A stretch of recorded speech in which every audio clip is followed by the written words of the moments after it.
O presidente Jair Bolsonaro tentou minimizar hoje a briga interna entre a ala mais ideológica do governo e os militares e negou problemas com o ministro da Secretaria de Governo, Carlos Alberto dos Santos Cruz, que é general da reserva e tem sido alvo de ataques. O ideólogo Olavo de Carvalho, que mora nos Estados Unidos, usou uma entrevista concedida à Rádio Jovem Pan e ao jornal Estado de São Paulo pelo ministro da Secretaria de Governo, Santos Cruz, general da reserva do Exército, para atacá-lo e xingá-lo nas redes sociais.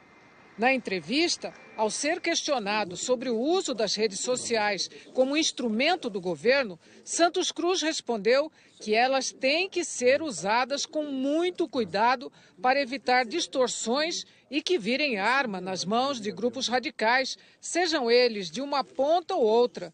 O ministro defendeu mais diálogo e o aprimoramento da legislação. Mesmo sendo de um mês atrás, a entrevista de Santos Cruz foi usada por Olavo de Carvalho para fazer ataques a ele neste fim de semana. Uma sequência de críticas e xingamentos com uso de palavrões. O filho de Bolsonaro, o vereador Carlos Bolsonaro, também usou as redes sociais para criticar Santos Cruz. O próprio presidente Jair Bolsonaro postou a seguinte mensagem: em meu governo, a chama da democracia será mantida sem qualquer regulamentação da mídia, aí incluídas as sociais. Quem achar o contrário, recomenda um estágio na Coreia do Norte ou Cuba. No fim do domingo, Santos Cruz foi conversar com o presidente no Palácio da Alvorada, reunião de mais de 1 hora. O ministro reclamou que está sendo alvo de uma campanha articulada. Para Bolsonaro, o problema foi a declaração sobre as redes sociais. Segundo relatos, a conversa foi tensa. O apoio a Santos Cruz veio do ex-comandante do Exército, general Vilas Boas, atual assessor do Gabinete de Segurança Institucional, uma voz respeitada no meio militar e pelo próprio presidente Bolsonaro. Vilas Boas escreveu: mais uma vez, o senhor Olavo de Carvalho, a partir de seu vazio existencial, derrama seus ataques aos militares e às Forças Armadas, demonstrando total falta de princípios básicos de educação, de respeito e de um mínimo de humildade e modéstia. Verdadeiro Trotsky de direita, não compreende que, substituindo uma ideologia pela outra, não contribui para a elaboração de uma base de pensamento que promova soluções concretas para os problemas brasileiros. Por outro lado, age no sentido de acentuar as divergências nacionais no momento em que a sociedade brasileira necessita recuperar a coesão e estruturar um projeto para o país. A escolha dos militares como alvo é compreensível por sua impotência diante da solidez dessas instituições e a incapacidade de compreender os valores e os princípios que as sustentam. O vice-presidente Hamilton Mourão, que também já foi vítima dos ataques de Olavo, foi questionado hoje se isso prejudica o governo. Esses ataques estão totalmente sem nexo. São sem nexo e se nós ignorarmos, será muito melhor para todo mundo. Ainda em abril, na página do Clube Militar, foi publicada uma nota de repúdio aos ataques de Olavo contra militares. Um desagravo a todas as autoridades que vêm sendo alvo de mentiras e intrigas, cuja finalidade não é outra senão prejudicar os esforços de recuperação e saneamento nacionais.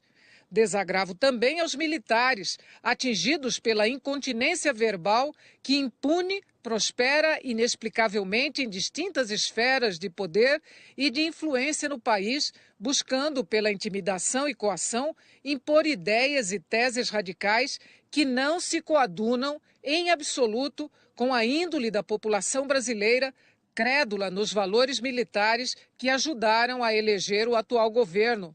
A nota também afirma: é inadmissível que expoentes dessa linha exótica de pensamento, independentemente de onde estejam, continuem a exibir suas preferências ideológicas sem serem reprovados pela sociedade brasileira. Enquanto Santos Cruz cumpria a agenda no Amazonas, Jair Bolsonaro recomendou silêncio sobre o caso. o presidente negou a existência de grupos adversários no governo. No início da noite, Olavo de Carvalho voltou ao ataque, dessa vez contra Vilas Boas. Ele o criticou por ter saudado Aldo Rebelo, então no Partido Comunista do Brasil, quando assumiu o Ministério da Defesa em 2015. Na época, Vilas Boas era comandante do Exército. O porta-voz do Palácio do Planalto, Otávio Rego Barros, pediu união em nome do presidente. O antipetismo, quer dizer, o PT não é acusado de ser de esquerda, portanto não foi uma coisa direita, centro-esquerda. Há um sopro conservador, o Brasil não é imune a isso, mas a economia política brasileira, organicamente, precisa do Estado. Então você fica o seguinte, os produtores de leite do sul do país, tudo reaça, ultraconservadores, Bolsonaro 99,8%. E a política do Bolsonaro, anunciada pelo Paulo Guedes, para ninguém entender, é que subsídio é uma perversão. E que o mercado é global e que nós devemos praticar eficiência e, portanto, o leite subsidiado da Europa tinha um antidumping no Brasil, eles revogam. Aí o leite subsidiado da Europa entra e destrói 400 mil famílias a renda da ordenha de gado, sem crise de abastecimento, sem problema de preço, sem nada. Depois conversa, quem foi que pediu para a gente tratar do assunto de embaixada do Brasil saindo de Tel Aviv para Israel? Onde está essa discussão? Eu sou velho político, velho. Já fui na comunidade judia, trabalhava com um patrão judeu. Ninguém colocou isso, a não ser os acordos clandestinos com o sionismo radical e essa vassalagem vergonhosa ao Trump. Vergonhosa, é uma coisa nojenta. O filho na coisa só faltou voar na braguilha do Trump.